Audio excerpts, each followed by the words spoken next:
Welcome back to the Means Report.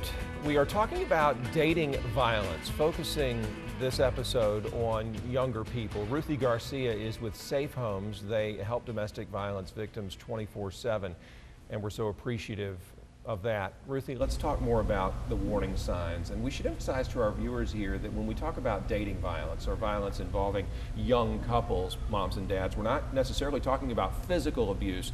There are all kinds of abuse that you can look out for. We talked in the first segment about warning signs for parents, changes in behavior, changes in conversation. What about for the kids themselves? What can we say to our children? Look out for this. Right. This is a sign that things are not normal. What's some advice you can give? If the boyfriend or girlfriend, the person that they're dating, is possessive, if they are wanting to know their whereabouts, if they have a bad temper, if they're moody with them, if there is a situation where they're trying to isolate them from their family and friends and keep them to themselves. Those are all things that are warning signs. This person may not be the right one for you. I think what happens is, we'll use a girl for instance. She may say, oh, he's cute, he's funny, he's smart, he's sexy, and but he hurts me. Okay, well, Ms. Lincoln, how was the play? I mean, it's just one of those things. They're just putting that to the side as if that's not a major issue. And it is. And it is. Yeah, I don't want parents to overlook even the smallest warning signs because it could be the sign of something bigger. Let's talk about these movies and books that are out there. You have Twilight coming out this weekend.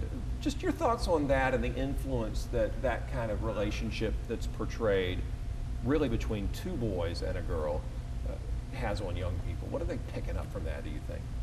Well, this is really controversial because a lot of people love this series as the other series, 50 Shades of Grey. And the difficulty is that particularly with this age range, they may not be able to separate fact from fiction.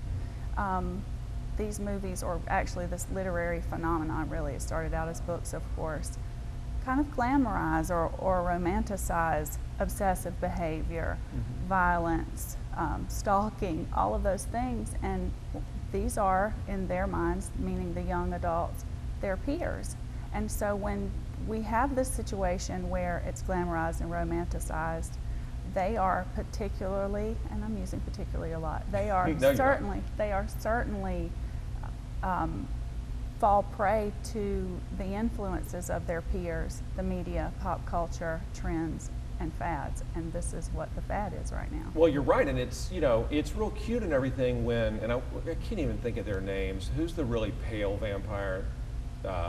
Edward. Thank you, Marlena. Yes. It's real cute when Edward shows up in your room and he's sitting in your windowsill watching you sleep. But not if you leave the theater and think, I wish my boyfriend did that. Exactly. Or my boyfriend does do that because Edward does it and it's normal. Or my boyfriend and another dude fight all the time over me. That's not normal. And so I know, don't get mad at us for dissing Twilight. We're not. But it's when you take that movie, those movie images, and think that's normal. Right. That's the point that we're making. What about 50 Shades of Grey? All right, moving to the grown-up realm real quick. And I know probably a lot of girls, older girls, hopefully, not too young, have read that. But that is something where you see relationships that aren't healthy, although some would say every single page of that book involves two consenting adults. Right. But what are the bad influences you see there? Particularly for women, it is objectifying them and making it seem okay that certain taboos are thrown out the window, and it's those same taboos that when people don't understand that it's not a game and they actually are abusing another person, that it becomes quite serious. And if we're not careful as a society, we can make it so that the stigmata of what the consequences should be go away. Ruthie, I know that we're not talking to a huge audience here, and what I mean by that is most people can separate fact from fiction. Folks, we appreciate that. Ruthie knows that. Right. But what we're talking about is those who can't, and that's when you run into danger, and it's all about preventing domestic violence here. That's why we're having this show.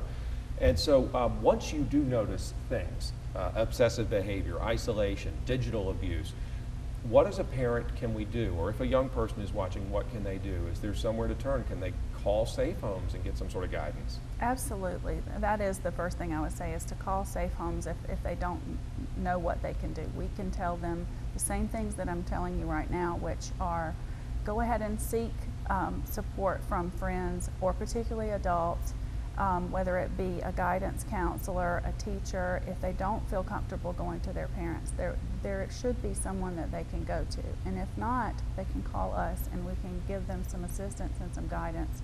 We are developing some teen support groups for these types of things, because it is such a growing, frightening trend that we're seeing a lot more of this. And there are boys and girls, young men and women, who are being physically abused and all of the other types of abuse and don't even recognize it. I think that that's, for me, one of the scariest parts. We did talk about how 1 in 3 aren't reported, and I shudder to think that of those 1 in 3, there's probably much more that aren't even identifying it, much more than just not reporting. They aren't aware that it is abuse. Have y'all gotten calls at Safe Homes from younger people? I know you get a ton from grown-up women. We have. And in some cases men. You've gotten them from girls, though. What do they say? What are their problems? We have. He won't leave me alone. He's shoving me. I mean, it's a variety of things, and sometimes it's in the same call that we're hearing these things. Ruthie, do you think that there's a type of domestic violence victim or a profile that fits your typical dating violence victim in particular? Is it a girl or a boy who comes from a non-nurturing home?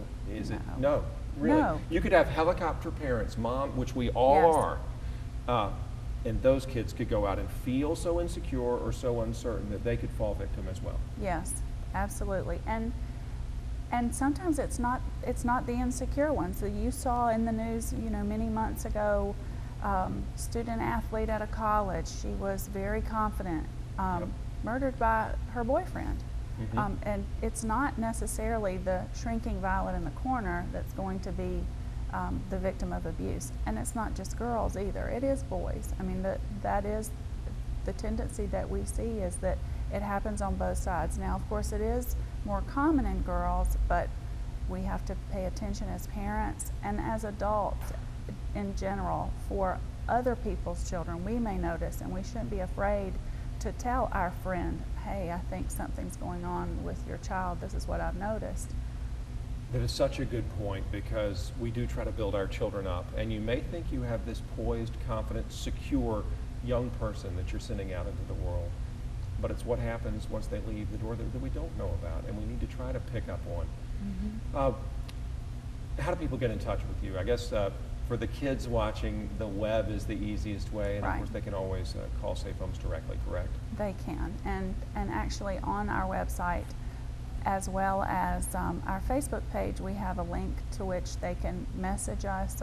There's a means by which they can do that. Mm-hmm. Or they can call the national hotline if they want to, but our phone number is available as a crisis line 24/7. And you see it there, folks, 706-736-2499, 706-736-2499. Just write it down, keep it in your home, share it perhaps with someone who might need the help of Safe Homes, or go to their website or friend them on Facebook. Great ways to stay in touch with them. And Ruthie, I appreciate you coming back.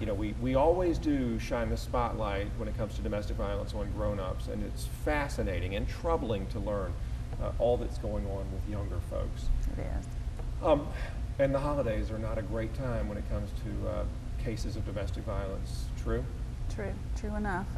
At this time of year, we start seeing an increase. We never really see a decrease. It seems to quiet down for a moment, and then we're full in the shelter, and the hotline is burning up, so to speak. So it's not ever something that we can rest on our laurels and think that we've done everything we can do. There's always more that we can do as a community and as an organization to help try to bring an end to this in all ages and all demographics. So. I hear. Thank you so much again for everything. Thank you for having me. Ruthie Garcia, Safe Homes. Make sure you keep that number handy in that website. When we come back, economic advice from Jeff Fairman. He'll help you get on the road to financial health when we come back.